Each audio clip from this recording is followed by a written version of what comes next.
നമസ്കാരം. കൈക്കൂലി കേസിൽ അറസ്റ്റിലായ കൊച്ചി കോർപ്പറേഷനിലെ ബിൽഡിംഗ് ഇൻസ്പെക്ടറായ എ സ്വപ്നയെ സർവീസിൽ നിന്ന് സസ്പെൻഡ് ചെയ്തു. കൊച്ചി കോർപ്പറേഷൻ മേയറുടേതാണ് ഈ നടപടി. കൊച്ചി കോർപ്പറേഷൻ കൗൺസിൽ യോഗത്തിലാണ് സസ്പെൻഡ് ചെയ്യാനുള്ള തീരുമാനം എടുത്തത്. കൈക്കൂലി കേസിൽ അറസ്റ്റിലായ സ്വപ്ന റിമാൻഡിൽ കഴിയുമ്പോഴാണ് കോർപ്പറേഷന്റെ ഈ നടപടി. തൃശൂർ വിജിലൻസ് കോടതി ജഡ്ജി ജി അനിലാണ് 14 ദിവസത്തേക്ക് സ്വപ്നയെ റിമാൻഡ് ചെയ്തത്. സ്വപ്ന വരവിൽ കവിഞ്ഞ സ്വത്ത് സമ്പാദിച്ചിട്ടുണ്ടോ എന്നതിൽ വിജിലൻസ് അന്വേഷണവും തുടങ്ങിയിട്ടുണ്ട്. കോർപ്പറേഷൻ പരിധിയിൽ സ്വപ്ന നൽകിയ മുഴുവൻ ബിൽഡിംഗ് പെർമിറ്റ് രേഖകളും വിജിലൻസ് റെയ്ഡിലൂടെ പിടിച്ചെടുക്കുകയും ചെയ്തു. 2 വർഷമായി വൈറ്റില സോണൽ ഓഫീസിലെ ഫസ്റ്റ് ഗ്രേഡ് ഓവർസിയർ ആയിരുന്ന സ്വപ്ന 2019 തൃശൂർ കോർപ്പറേഷനിൽ ആദ്യമായി ജോലിയിൽ പ്രവേശിക്കുന്നത്.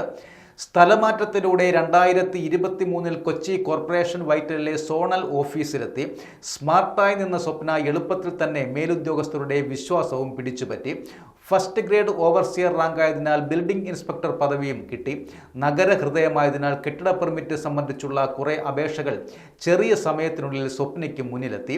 ഇതിലെല്ലാം സ്വപ്ന അഴിമതി നടത്തിയിട്ടുണ്ടോ എന്നാണ് വിജിലൻസിൻ്റെ നിലവിലെ പരിശോധന.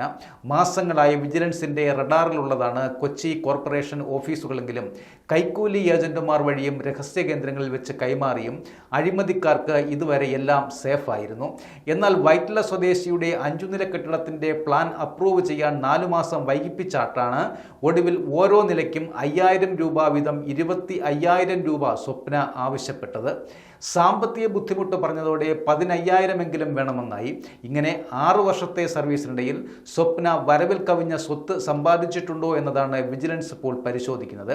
ഇവർക്കെതിരെ നേരത്തെ കൈക്കൂലി ആരോപണം ഉയർന്നിട്ടുണ്ട് എങ്കിലും ഇപ്പോൾ വിജിലൻസിന് തെളിവടക്കം പരാതിക്കാരൻ കൈമാറിയതോടെയാണ് കയ്യോടെ അറസ്റ്റ് ചെയ്യാൻ വഴിയൊരുങ്ങിയത്.